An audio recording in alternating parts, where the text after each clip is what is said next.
নমস্কার বন্ধুরা, আজ দেখাবো কি করে ইলেকট্রিক বিল অনলাইনে দেওয়ার পর পেমেন্ট রিসিপ্ট কি করে বের করতে হয়।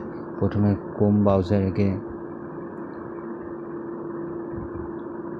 সার্চের অপশানে গিয়ে WBSCDCL লিখতে হবে। তারপর WBSCDCL এর হোম পেজে যেতে হবে। এরপর এখানে অনেক রকম ভার্সন আছে, register your mobile number.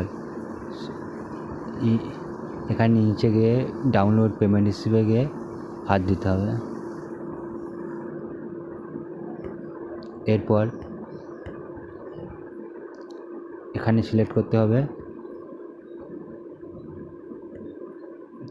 Consumer ID R application number.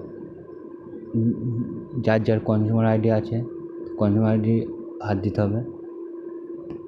এরপর কনজিউমার আইডি নম্বর মারতে হবে।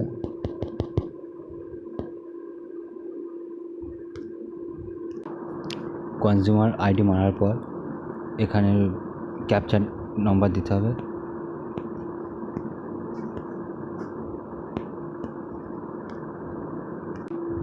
কনজিউমার আইডি দেওয়ার পর এখানে সাবমিট করতে হবে। এরপর ভিউ সাকসেসফুল রিসিভে গিয়ে এখানে PDF ডাউনলোড করতে হবে। ডাউনলোড করলেই পেমেন্ট রিসিপ্ট পেয়ে যাবে।